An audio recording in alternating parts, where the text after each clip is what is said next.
ቻይናዎች ምን ይላሉ መሰላችሁ? ኒሃውማ ሁንሃ ምን ማለት ነው?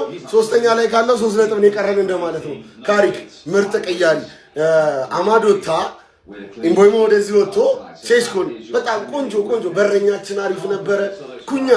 ኩኛ ወደ ኢምቦይሞ ፓስ ያደረገው ኳስ ይመቸን። ገብርኤልን ቆንጆ ምሽት ነበር። 1-0 መሆኑን እንዳታዩ።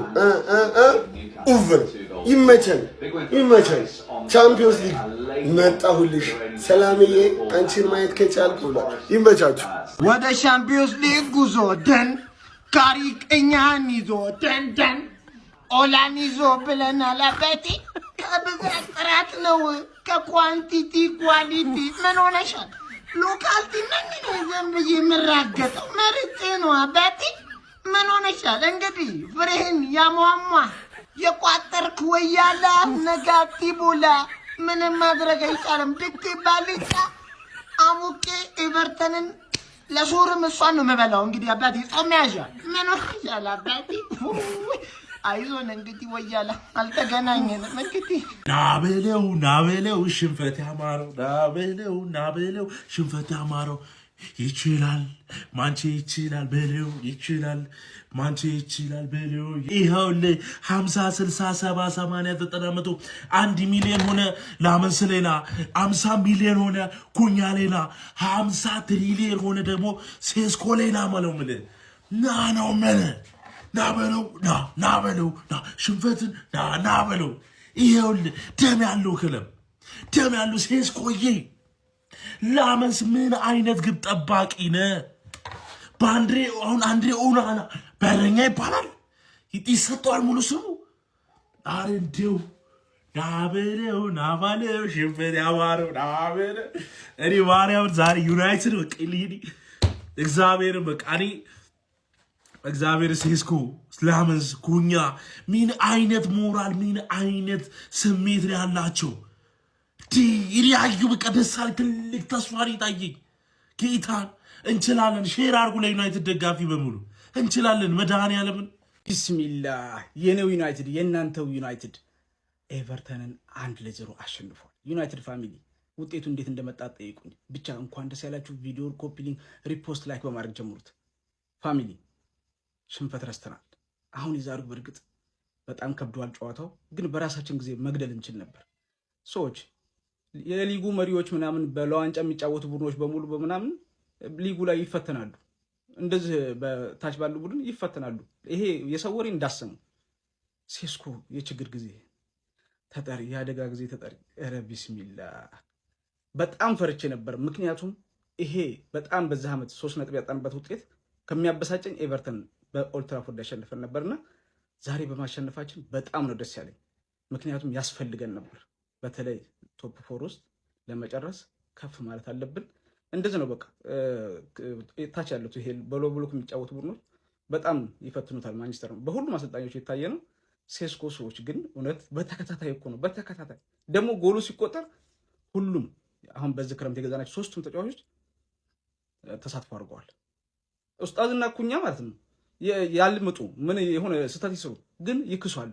ሴስኮ እንትና ኩኛ ላይ ያችሁትም ባለቀ ሰዓት ያችን ኳስ አትርፎ እንዴት እንደሆነ እና እስቲ በቀጣይ ሌላ ቪዲዮ ላይ እናወራለን በሰፊው። ግን ድላችሁን አጣጥሙ። ዩናይትድ ፋሚሊ እንኳን ደስ ያላችሁ። የተሰማችሁን ኮሜንት ላይ አስቀምጡ። ቪዲዮ ከተመቻችሁ ኮፒ ሊንክ፣ ሪፖስት፣ ላይክ ማድረግ እንዳይረሳ። ግሎሪ ማን ዩናይትድ ማንቸስተር ዩናይትድ ከ6 ጨዋታ 5 አሸንፎ አንዳች አንቢትን አሁንም አንቢትን ሆኖ እየቀጠለው ነው ይላል። ስለ ጌሙ በደንብ ከማውራት በፊት ፈርስት ሃፍ ያልኩትን ተመልከታ። ሰከንድ ሃፍ ላይ ምን አለ በለኝ ሴስኮን ታገት አስገባውና ለውጥ ይፈጥርላል። ሴስኮ ማለት እንዳልኩት ሴስኮ ጌሙን ቀየረው ስነግረው እየነገርኩት ካሪክ ግን ሰማኝ። ፈርስት ሃፍ ያልኩት ቪዲዮ ሙሉ ለሙሉ ከችማ የካሪኩ ፓርት ትንሽ አጋግየው ነው መብሸቅ ስላለብሽ ማለት ስላሸነፍሽ ግን ከ6 ጨዋታ 5 ጨዋታ ስላሸነፍሽ ኦን ፎርም ስለሆንሽ ዛሬ አላበሽክሽ። እንደውም በግል ለጠየቁኝ የማንቸስተር ዩናይትድ ደጋፊዎች የነገርኳቸውን ነገር ዛሬ በግልጽ ልንገራችሁ። ማንቸስተር ዩናይትድ ነው ሶስተኛ የሚጨርሰው ማንቸስተር ዩናይትድ ነው። አስቶን ቪላ ይወርዳል። ማንቸስተር ዩናይትድ ደግሞ ከቼልሲ እና ከሊቨርፑል የተሻለ አቋም ላይ ነው ያለው። ይሄ ደግሞ ይቀጥላል። ካሪክ ይቆይ ምናምን ደረጃ ድረስ እንዳትደርሱ እመኑኝ። ኦሊ ራሱ 17 ጌም እኮ አልተሸነፈም። ንፍጭል ያሉት ደጋፊዎች ይመጡና ሴስኮ ከጊዮከሬዝ ማንም ከጊዮከሬዝ ጋር እንዳይወዳደር ባይዘው ማለት ነው። ሁሉም ካስፈረሙት አጥቂዎች በሙሉ ጊዮከሬዝ ነው ጎል ያለው ከኢኪቲኬም ጨምሮ ማለት ነው። እናረጋጋው። ገባህ አይደል? ሳይችል ነው እንደዚህ ያገባው፣ ሳይችል እንደዚህ ያገባ ነው። ሲችል ደግሞ እንደሚችል ደግሞ ከኔ ስማው እርግጠኛ ነኝ ማለት ለዋንጫ ነው የምንጮት ምናምን የምትላሉት ደግሞ አሁንም ደነዝ እንደሆናችሁ። ሶስተኛ ለትክክለኛ ዩናይትድ ደጋፊ ምን ያህል ፕሮግረስ እንደሆነ ታውቃለህ። ሶስተኛን ደግሞ ታገኙታላችሁ በእርግጠኝነት ነው። በእርግጠኝነት ማለት የሚገርም ፎርም በቃ እንደዚህ የሚያፈገፍጉትን ሴስኮን እያረክ ሎንግ ቦል ምናምን እያራምድክ ትመታለህ። ከነገና ደግሞ ከትላልቅ ቡድኖች ደግሞ አራቱን ብሩኖ ኩኛ እያሽከረከርክ ታጫውታለህ ማለት ነው። ካሪክ ከሌሎቹ ቡድኖች አንተ የተሻለ ፎርም ያለህ ትመስላለህ። ወጥር አሁን እንዲህ ለማሸነፍ ነው እንደዚህ መከራና ስቃችን የምታበሉን? አንድ ለባዶ ለማሸነፍ ለምንድን ነው ፈረስታፍ ቤንጃሚንን ያላስገባችሁት? ወይስ እኛን አጓግቶ ለማሸነፍ ነው? ጥሩ ስትራቴጂ ነው። እኛን እንደዚህ እስከ ሌሊቱ መጨረሻ ጫፍ ድረስ እስከ መጨረሻ ጨዋታዋ ድረስ አይተን ጓግተን ቋጥረን ሳይሳካልን ጨጓራችን ጠልጦ እንድንተኛ የሚያደርገን ታክቲክ ይዞ መጥተው ከሆነ እንደዛ ተሳክቶልሃል በሉልኝ። ጥሩ ነው። ግን አሰላለፉ ልክ አልነበረም። ልጁን ፈርስታፍ ራሱን ማስጀመር ነበረበት፣ ሴስኮን ማለት ነው። በአግባቡ ማለት ነው፣ በአግባቡ። ለማንኛውም 1-2 አሸንፋል። ጀማው ዛሬ ቋጠሩ አልሆነም። እኔ ትርፌ ናፍቃኝ ነበር፣ እሷን ማየት ፈልጌ ነበር። ለዛ ነው ያዩዋት እንጂ ከዛ ውጭ 1-2 አሸንፋለች። ቶፕ 4 ላይ 48 ነጥብ ይዛ ተደላድላ ተቀመጠች። አንተ አራተኛ ላይ መታለች። አሁን እንግዲህ ወደ ቪላ እየተጠጋች ነው። በ3 ሆነች ከቪላ። ይቺ አመጣጧ ጥሩ አይደለም ጀማ፣ አመጣጧ ጥሩ አይደለም። በቃ ዘንድሮ ቻምፒዮንስ ሊግ ላይ ልትጸድቅበት ነው መሰለኝ። አሬ የሆነ ቡድን ቀስማ አስባረልኝ እንጂ ቡድን አይ መከራ። ተናፋቂው ክለባችን በድል ተመልሷል። ፓፓ ኤቨርተንን ሜዳው ድረስ ሄደን አረጋግተኑ መተናል ማለት ነው። ሌላ አንድ በጣም ያስገረመኝ መረጃ ማለት ነው አርቴታ በትርፍ ሰዓቱ ኤቨርተንን እንደሚያሰለጥን ዛሬ ነው ያወቅኩት ማለት ነው። 10-1 ነው 10-2 ምናምን ነው። ለኮርና ነበር የሚጫወቱት። ኮርና በመጡ ቁጥር ነፍሴ ተጨነቀች በክርስቶስ። ከማሸነፋችን ያላነሰ ማለት ነው።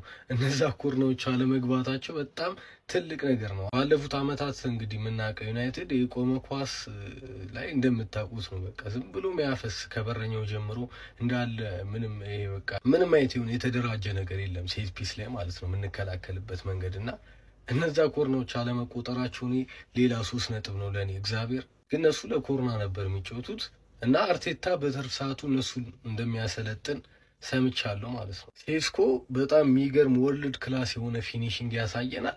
መልሶ ደግሞ አማተር ሰው የማይሰራውን ስህተት ደግሞ መልሶ ይሰራል። እንዴት እንደሆነ ያው ላድንቀው ወይስ እኔ አልገባኝም። ለማንኛውም ይመችሽን አባት። በጣም ወርልድ ክላስ የሆነ ፊኒሽንግ ነው የተመለከተው ማለት ነው። ሌላ ኳስ ራሱ ማግባት ይችል ነበር። ኩኛ ሲስገበግብ ኳሱን አልሰጥ ብሎ ራሱ ወደቀ ሄዶ። በጣም ነው ያበሳጨኝ። ኩኛ ቀልድ አይደለም መያዝ ነው ዘንድሮ። ፓፓ ፕሪሚየር ሊጉ ወንድ ከሆነ እስኪ ሌላ 10 ጌም ይጨምርበት። እስኪ አይለቅ ሊጉ ሌላ 10 ጌም ይጨምርበትና ወንድ ከሆነ እንዴት ዋንጫው እንደምንበላው አሳያለሁ።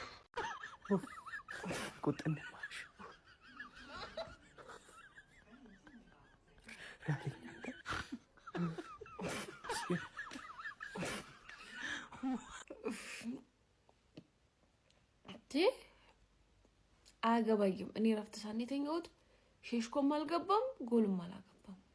እኔ ያየሁት ነገር የለም። አቻ ነው የወጣችሁት።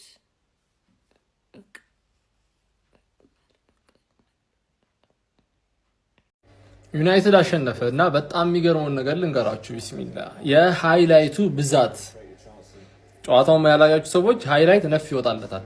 አብዬ ኤዲት አድርግላቸው ለስካይ ስፖርቶች። ፉክክ ያለ ጨዋታ ቢስሚላ 2026 ከገባ በፕሪሚየር ሊጉ ምንም አይነት ሽንፈትን ያልቀመሰው አንድ ቡድን ብቻ ነው። እሱም ማንቸስተር ዩናይትድ ይባላል። የአራዳ ልጆች ዛሬ ከኤቨርተን ጋር በያዙኝ ልቀቁኝ ነው። ኤቨርተን ሜዳ ሄዶ ጆሮ ግንዱን በለው መጥቷል ማለት ነው። ማንቸስተር ዩናይትድ ምንም ጥያቄ የለውም። የማይክል ካሪክ ቡድን እጅግ በጣም ኃይለኛ መሻሻል ላይ ነው ያለው። የአራዳ ልጅ 6ኛ ተከታታይ ጨዋታቸው ነው። ምንም አይነት ሽንፈት የለም። ይሄ እጅግ በጣም አስገራሚ ነው። ምን ብዬ ልንገርህ ማለት ነው። ኩኛ ለኢምቤሞ የሰጠው ኳስ ማለት ነው እንዴት ማስረዳት እንዳለብኝ አላውቅም። የሚገርም ኳስ ነው። ከምንም ነው ኳሱን ነፍስ የዘራበት ማለት ነው። ኢምቤሙም ለሼስኮ ቆንጆ አርጎ አቀብሎ ቆንጆ ጎል አስቆጥሯል ማለት ነው። ማንቸስተር ዩናይትዶች ያም ቆንጆ 3 ነጥብ እንዲያገኙና ካስቶን ቪላ ጋር ልዩነታቸው በ3 እንዲሆን ማድረግ ችሏል ማለት ነው። በጣም አስገራሚ ጨዋታ ነበረ። ማንቸስተር ዩናይትዶች አልተቻሉም። የአራዳ ልጆች እያሳሳቁ ነቀነቁ ነው ጨዋታው። አምና ካቻምና ዝቅ ብሎ ዘንድሮ ግን ቶፕ 4 ለመግባት በስርዓት እየተንቀሳቀሰው ስላለው ቡድኔ ከመንገሬ በፊት ወያላ ተኝታል አልተኛ ኤቨርተንን ከተበቀልክ እንደዚህ ነው 1-0 አይደል አሸንፎኝ ሄደ ሜዳ ላይ መጥቶ በ10 ተጫዋች በ9 ብራ ቀለል አድርጌ ስለ ሴስኮ ምናምን እማወራዋለሁ ቀጣይ ቪዲዮ ላይ እንገናኝ ወያላ ግን ተኝታል ቋጥራለሁ በ10 ተጫዋች እንኳን አስጥሏል እንኳን ሜዳው ላይ ሄደ በ10 ተኛ አንተ እንኳን ለዋንጫ እየተፎካከርክ ነው እንኳን የኔ ጀግናው ማንቸስተር ዩናይትድ ተኛ እያየሁ